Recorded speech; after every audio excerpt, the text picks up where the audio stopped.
Allah. Dia bilang jangan takut sama istrinya, tapi dia disuruh nyuci sama istrinya mau. Endingnya nyuci juga. Itu juga.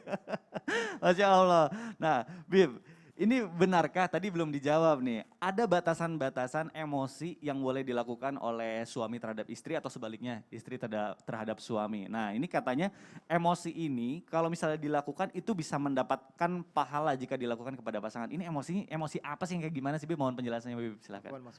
Afwan Ustaz Maulana, Afwan Ustaz Syam. Bismillahirrahmanirrahim.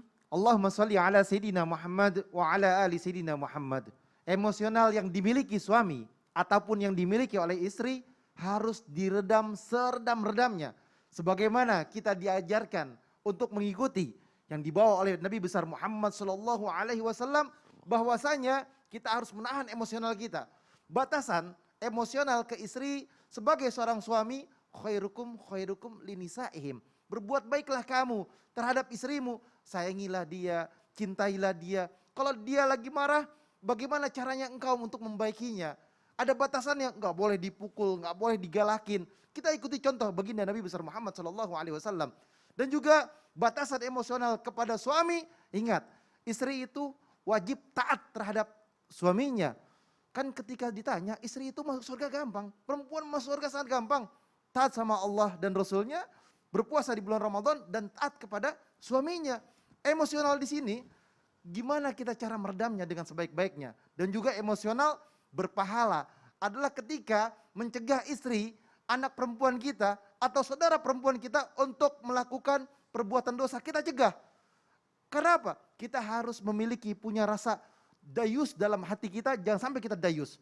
Mempunyai rasa, jangan sampai istri kita, anak perempuan kita atau saudara perempuan kita, dia melakukan perbuatan maksiat ataupun perbuatan dosa.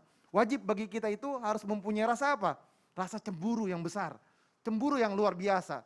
Yang dimana jangan sampai kita menjadi seorang yang dayus, meninggalkan dayus dalam diri dan jiwa kita untuk mendapatkan ridhonya Allah. Karena dayus, Allah akan masukkan dia ke dalam nerakanya Allah. Tapi bukan hanya suami saja di sini nih yang harus bisa menjaga seorang istrinya, tapi istri wajib untuk menjaga dirinya agar tidak dayus. Bagaimana kita caranya? Caranya adalah sentuh hati dan jiwanya untuk dekat dengan Allah dan Rasulnya, hadir di majelis ta'lim agar mengerti. Jangan sampai seorang suami menjadi dayus dan seorang istri mempunyai sifat atau sikap dayus. Dan bagaimana cara meredamnya? Emosional diredam mengikuti baginda Nabi besar Muhammad SAW. Yang pertama, ketika seseorang atau dia mempunyai istri yang marah, kita ikuti contoh Rasulullah. Ketika Siti Aisyah itu marah di belakang, dia banting piringnya, pecah piringnya.